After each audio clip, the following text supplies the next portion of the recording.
पिछले एपिसोड में आपने सुना कि सभी दोस्त अपने खोए हुए दोस्त शेखर को ढूंढने जंगल में गए थे। जंगल से लौटकर भी उन्हें शेखर नहीं मिला। इसी बात की चर्चा वो होटल के बाहर बैठकर कर रहे थे कि तभी उन्हें पीछे से एक आवाज सुनाई दी। अब आगे। शिवा के दाहिनी ओर से किसी ने कहा, मुझे ढूंढ रहे थे, पर क्यों? सभी उस आवाज की ओर देखने लगे। सामने उस व्यक्ति को देखकर सभी का मुंह आश्चर्य से खुला का खुला ही रह गया। सामने शेखर खड़ा था। वो ऐसे भाव से देख रहा था मानो जैसे कि कुछ हुआ ही ना हो। उसे देखकर कार्तिक बोला, क्यों बे, कहाँ गया था? कब से परेशान हो गए थे हम। पता है कहाँ कहाँ ढूंढा तुम्हें? शेखर अभी भी शांत खड़ा होकर कार्तिक की बातें सुन रहा था। शिवा उठकर शेखर के पास गया। उसके कंधे पर हाथ रखकर उसने कहा, शेखर, क्या हुआ? तुम ठीक हो? कहाँ गए थे? अयान ने कहा, शेखर, तुम इतने शांत कैसे रह सकते हो? कुछ तो जवाब दो। इतनी देर शांत और चुप खड़ा शेखर धीरे से बोला, मैं तो यही आसपास गया था। क्या हुआ? क्या मैं कहीं घूमने नहीं जा सकता? उसकी ये बातें सुनकर सभी आश्चर्य से एक दूसरे के मुंह देखते रह गए। उसे देखकर कार्तिक बोला, अरे तू ऐसे बोल रहा है जैसे कि तू कहीं घूमने गया था और हमने खाली फोकट बवाल मचा दिया। घूमने गया था तो बताकर क्यों नहीं गया? तेरी वजह से हम लोग इतना परेशान हो गए थे। पूरा एक दिन तू गायब था और अब कह रहा है कि तू घूमने गया था। तेरा फोन क्यों नहीं लग रहा था? तुझे हमारी चिंता है कि नहीं? हमें एक कॉल कर बता तो सकता था ना? शेखर बात को टालते हुए बोला, अरे यहीं पर सवाल की बरसात करोगे या मुझे होटल में जाकर कुछ खाना भी खाने दोगे? कब से मैं भूखा हूँ, मुझे बहुत भूख लगी है। चलो चलकर सभी नाश्ता करते हैं, शाम तो हो ही चुकी है। इतना कहकर शेखर होटल की तरफ बढ़ गया। शिवा और कार्तिक को उसकी ये हरकतें अजीब लगी, क्योंकि शेखर आज से पहले कभी ऐसा बर्ताव नहीं करता था।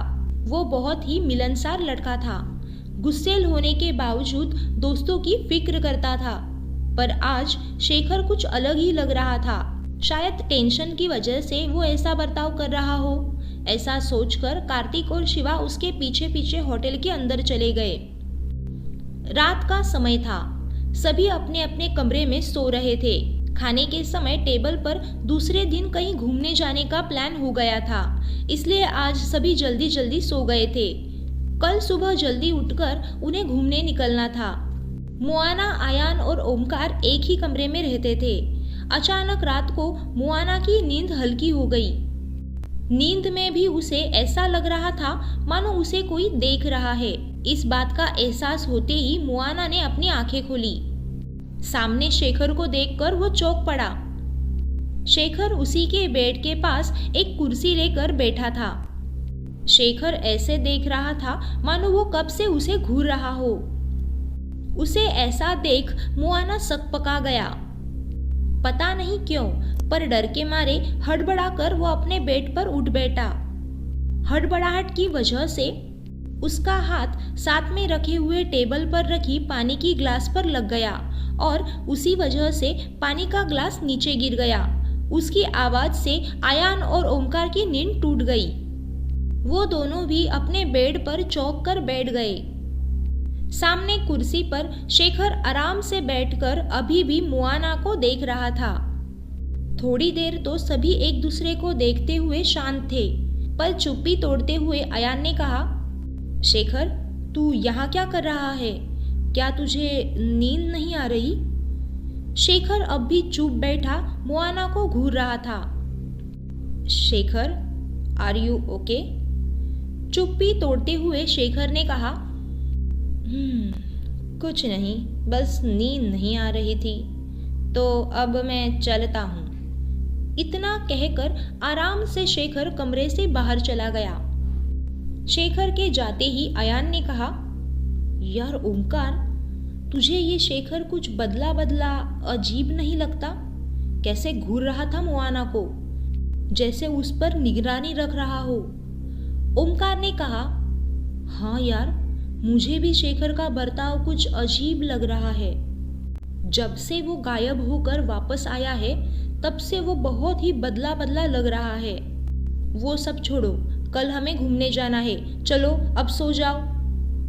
तीनों फिर से नींद की आगोश में चले गए। सुबह सभी दोस्त नीचे ओपन स्पेस में इकट्ठा होकर नाश्ता कर रहे थे।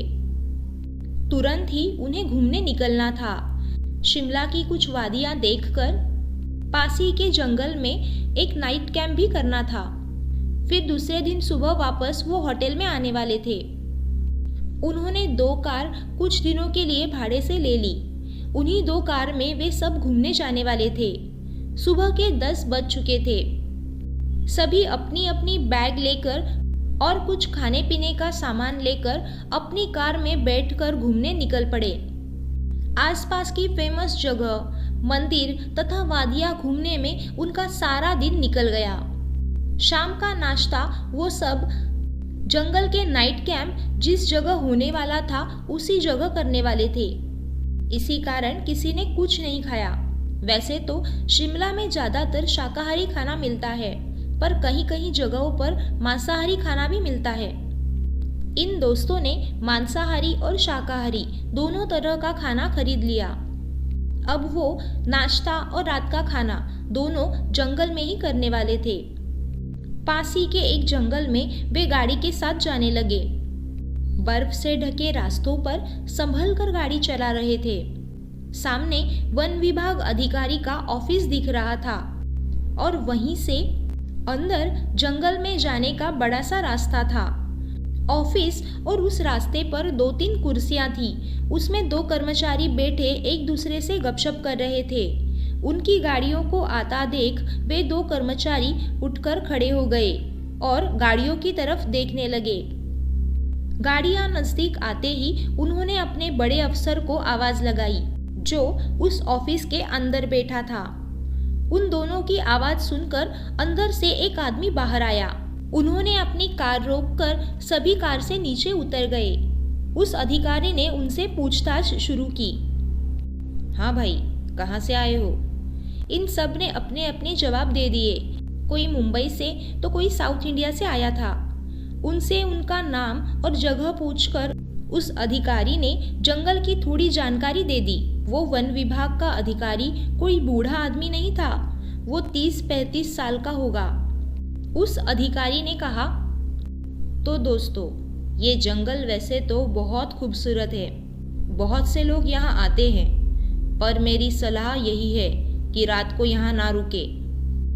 वैसे सरकार ने यहाँ रात में रुकने के लिए कोई निर्बंध तो नहीं लगाया, पर आप तो मेरे दोस्त की तरह हो।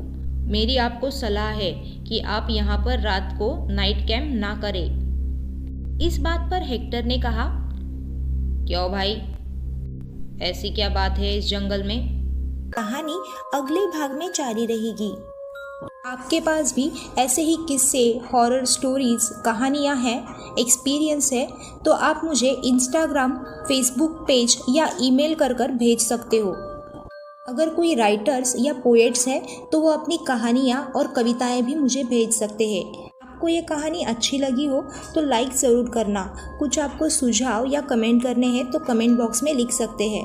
और आगे के वीडियोस की नोटिफिकेशन पाने के लिए सब्सक्राइब ज़रूर करना। अपना और अपने परिवार का ख्याल रखें। धन्यवाद। जय हिंद।